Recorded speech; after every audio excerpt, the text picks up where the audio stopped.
আসসালামু আলাইকুম। নেক্সট.জেএস এর রাউটিং সিস্টেমগুলো নিয়ে আগে কথা বলেছি। রাউটিং সিস্টেমের আশা করি কোনো সমস্যা থাকবে না। যদি কোনো সমস্যা থাকে তাহলে কমেন্ট করে অবশ্যই জানাবেন কোন জায়গাটা বোঝেন নাই, কি বোঝেন নাই, বা আমার কোথাও ভুল হয়েছে কিনা। কোনো যদি সাজেশন থাকে তাহলে অবশ্যই আমাকে জানাতে পারেন। আমি সর্বদাই আপনাদের কমেন্ট পড়ব ইনশাল্লাহ। তো আপনারা কমেন্ট করে জানাবেন, কোনো সমস্যা হলে যে কোনো প্রশ্ন করতে পারেন, ইনশাল্লাহ আমি যতদূর সম্ভব হেল্প করার চেষ্টা করব। তো আমরা এখন এই ভিডিওতে দেখব রেন্ডারিং সম্পর্কে এবং ডাটা ফেচিং সম্পর্কে। তো ডাটা ফেচিং আমরা তিনভাবে করতে পারি। একটা হচ্ছে যে প্রি রেন্ডারিং এর ক্ষেত্রে স্ট্যাটিক ভাবে করতে পারি, দেন আমরা করতে পারি সার্ভার সাইড রেন্ডারিং এবং ক্লায়েন্ট সাইড রেন্ডারিং এর মাধ্যমে ডাটা ফেচিং করতে পারি। আমরা যদি অফিসিয়াল ওয়েবসাইটে যাই নেক্সট.জেএস এর যদি অফিসিয়াল ওয়েবসাইটে গিয়ে ডকুমেন্টেশনে যাই, ডকুমেন্টেশনে গেলে দেখতে পাচ্ছি ডাটা ফেচিং এর ক্ষেত্রে দেখতে পাচ্ছি যে গেট সার্ভার সাইড প্রপস ফাংশনের মাধ্যমে আমরা ডাটা রিসিভ করতে পারি। দেন গেট স্ট্যাটিক প্রপসের মাধ্যমে কিন্তু ডাটা রিসিভ করতে পারবে, এবং ক্লায়েন্ট সাইডের ক্ষেত্রে আমরা ইউজ ইফেক্ট যেমন রিয়াক্টে যা করে সেটা কিন্তু করতে পারি আমরা। ঠিক আছে, এবং এগুলা হচ্ছে যে স্ট্যাটিক প্রপসের আন্ডারে আসে এটা। তারপরে গেট স্ট্যাটিক পাথ, এটা গেট স্ট্যাটিক প্রপসের আন্ডারে আসে। তো আমরা সম্পূর্ণটা দেখব। তার আগে দেখি আমরা কি get static path, get static props এবং যেটাকে বলে হচ্ছে যে কি স্ট্যাটিক প্রপসের মাধ্যমে স্ট্যাটিক জেনারেশন কিভাবে হয় এবং কেন হয় আমরা সেই বিষয়গুলো দেখব। তো ধরেন এটা হচ্ছে আপনার ব্রাউজার বা ওয়েবসাইট,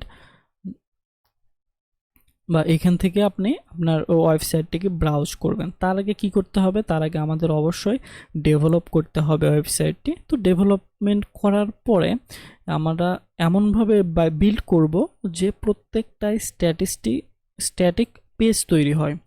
ধরেন এই একটা স্ট্যাটিক পেজ তৈরি করছি। স্ট্যাটিক পেজ তৈরি করে আমরা কি করব, এই এইচটিএমএল স্ট্যাটিক পেজটাকে আমরা ডিরেক্ট সার্ভারে রেখে দেব। তো এরকমের অনেকগুলা পেজ তৈরি হবে, একটা ওয়েবসাইটের অনেকগুলো পেজ তৈরি হবে, এরকম অনেকগুলো পেজ তৈরি হয়। একটা ওয়েবসাইটের জন্য অনেকগুলো পেজ থাকে। তো আমরা ডিরেক্ট স্ট্যাটিক পেজ তৈরি করলাম। স্ট্যাটিক পেজ তৈরি হওয়ার পরে আমরা ব্রাউজার থেকে যখন আমরা সেই ওয়েবসাইটটাকে ব্রাউজ করব, যখন একটা লিঙ্কে ক্লিক করব আমাদের ধরেন হোম পেজে, তো হোম পেজের যে স্ট্যাটিক পেজটা আছে, ডিরেক্ট হোম পেজের স্ট্যাটিক পেজটা এখান থেকে গিয়ে এখানে শো করবে। এই পেজটা কিন্তু আগে থেকেই জেনারেট করা, এইচটিএমএল জেনারেট করা আছে যে এই পেজে কি কি থাকবে, সেই হিসাবে এইচটিএমএল পুরো ডকুমেন্টটাকে তৈরি করে রেখেছে। আমরা জাস্ট লিঙ্কে হিট করব, এখান থেকে পেজ নিয়ে যায় এখানে দেখাবে। এটা হচ্ছে স্ট্যাটিক জেনারেশন। এইখানে কোনো কিন্তু রেন্ডারিং কাজ হচ্ছে না। রেন্ডারিং করছি আমরা কোথায়? রেন্ডারিং করছি কিন্তু আমরা ডেভেলপমেন্ট করার সময় রেন্ডারিং করে এভাবে এখানে রাখা হয়েছে। দেন আমরা লিঙ্কের মাধ্যমে এটাকে একটা একটা করে আমাদের ওয়েব সার্ভারে দেখাচ্ছি। তো এটা করার জন্য আমরা কি কি করতে পারি? এটা করার জন্য আমরা ওয়েবসাইটে যেতে পারি। ওয়েবসাইটে গিয়ে আমরা দেখব কিভাবে এই কাজগুলো করতে হয়। তো চলেন আমরা ওয়েবসাইটে যাই। আমরা যে ওয়েবসাইটটি থেকে দেখতেছিলাম সেই ওয়েবসাইটে আসলাম। তো এই ওয়েবসাইটের মাধ্যমে আমরা দেখব, এবং তার ডকুমেন্টেশন এখানে রয়েছে। তো ডকুমেন্টেশন আমরা কি করব, গেট স্ট্যাটিক প্রপসের মাধ্যমে আমরা প্রথমে ডাটাকে ফেচ করে নিয়ে আসব। তো আমরা গেট স্ট্যাটিক প্রপসের মাধ্যমে ডাটাকে ফেচ করে নিয়ে আসবো। সেজন্য আমরা একটা ফোল্ডার তৈরি করে নিই। আমরা ধরেন এইখান থেকে আমরা জেসন প্লেস হোল্ডার ইউজ করব, জেসন প্লেস হোল্ডার। তো এইখান থেকে জেসন প্লেস হোল্ডার কমেন্ট, আচ্ছা আমরা পোস্ট ইউজ করি, যে এই পোস্টগুলো আমাদের ওয়েবসাইটে শো করাবো। সেটা করার জন্য আমাদের এই লিঙ্কটাকে অবশ্যই কপি করে নিতে হবে বা এখানে লিখতে হবে, এবং এখান থেকে আমরা পেজেসের ভেতর থেকে একটা ফোল্ডার তৈরি করলাম, ব্লগ।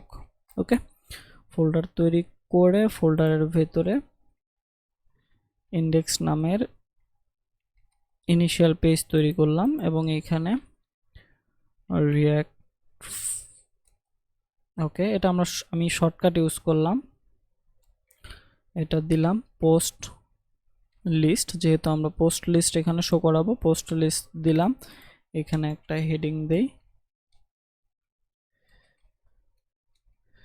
Post list page. ওকে, হেডিং দিলাম, এবং এখানে কিন্তু আমরা ডাটাটাকে পাবো। আমরা এইখানে দেখতে ctx মানে হচ্ছে বোঝাচ্ছে কনটেক্সট, তাহলে আমরা এই ফাংশনের মাধ্যমে ডাটাটাকে নেব। আমরা রিয়াক্টে যেমন ইউজ ইফেক্ট ইউজ করি, এখানে সেরকম একটা ফাংশন দিয়ে দেওয়া হয়েছে এবং এখানে অ্যাসিঙ্ক অ্যাড কিন্তু দেয়া আছে। তো আমরা অ্যাসিঙ্ক অ্যাড দিয়েই কাজটা করি, সমস্যা নাই। এখান থেকে কনস্ট্যান্ট নিলাম, দেন যে আমাদের ডাটা থেকে রেসপন্স আসবে সেটা করলাম, এখানে আউট নিলাম, দেন আমাদের যে এপিআই আছে আমরা এপিআইটাকে লিখে দিলাম। দেন এপিআই থেকে যে রেসপন্সটা আসবে সেটা কিন্তু রেসে থাকবে, দেন আমরা সেটাকে ডাটাকে কনভার্ট করব এবং সেটাকে রেস্ট ডট জেসনে কনভার্ট করে নিলাম।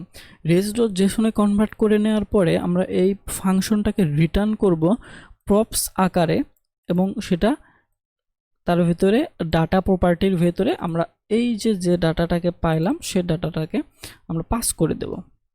এই ডাটাটাকে এখানে পাস করে দিলে এই ডাটাটাকে আমরা কোথায় থেকে পাবো, আমরা এইখান থেকে সরাসরি পেয়ে যাব, সেটাকে আমরা ডিস্ট্রাকচার করে নিলাম। ডাটাটাকে সরাসরি এখান থেকে পেয়ে যাব। তো আমরা ডাটাটাকে পেয়ে যাওয়ার পরে কনসোল লগ যদি করে দেখতে চাই, কনসোল লগ করে পোস্ট ডাটাকে পাইলাম এবং এখান থেকে ডাটা, ওকে, আমরা এটাকে কনসোল লগ করে দেখতে পারি। আমাদের ওয়েবসাইটে যাই এবং এখান থেকে কোথায় যাব, ব্লগে যাব। তো ব্লগে গেলাম এবং যদি ইন্সপেক্ট করি, ইন্সপেক্ট করলে কনসোলে এই যে আমাদের 100টা অ্যারে কিন্তু চলে আসছে। স্ট্যাটিক প্রপসের মাধ্যমে আমরা 100টাকে অ্যারেকে নিয়ে আসলাম, পোস্টের 100টা অ্যারে, প্রত্যেকটা অ্যারের ভিতরে একটা একটা করে পোস্ট আছে, বডি আছে, আইডি আছে, টাইটেল আছে এবং ইউজার আইডি আছে। ওকে, তো দেখতে পেলাম আমরা খুব সহজে ডাটাটাকে নিয়ে আসলাম এবং ডাটাটাকে আমরা এখন কিভাবে শো করাবো। তো ডাটাটাকে সহজভাবে আমরা শো করাইতে পারি এখানে, যেমন এইখান থেকে আমরা ডাটাটাকে ম্যাপ করতে পারি। দেন ম্যাপ করে এখান থেকে একটা কল ব্যাক ফাংশন আসবে, একটা একটা করে পোস্ট নেব, সেই পোস্টকে কি করব, এই পোস্টকে রিটার্ন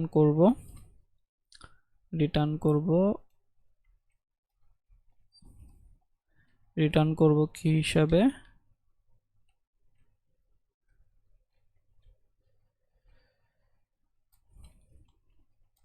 ডিভের ভেতরে রিটার্ন করলাম এবং এখানে কি দিলাম, পোস্ট ডট আইডি কি হিসাবে দিলাম এবং এখানে আমরা যদি h1 নেই,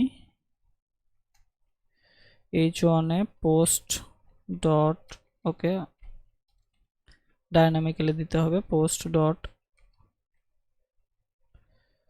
টাইটেল, ওকে, দেন পোস্ট ডট বডি। তো আমরা এখন যদি ওয়েবসাইটে দেখি,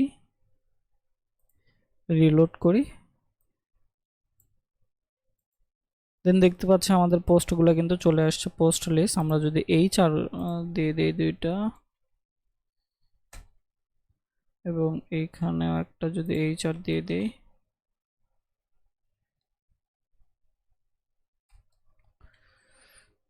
দেন এখন যদি দেখি এখন একটু সুন্দর লাগবে। এই যে একটা পোস্ট, দেন এই যে একটা পোস্ট, এই যে একটা পোস্ট, আমাদের 100টা কিন্তু পোস্ট এখানে চলে আসছে। তো পরের ভিডিওতে দেখব যে আমরা এই পোস্টে যদি এইখানে ক্লিক করি, এই পোস্টের টাইটেলে বা এই পোস্টে যদি ক্লিক করি, তাহলে ডাইনামিক্যালি আমাদের যেমন এইখানে আছে ডাইনামিক্যালি পোস্টের আইডি চলে যাবে এবং সিঙ্গেল পোস্টটাকে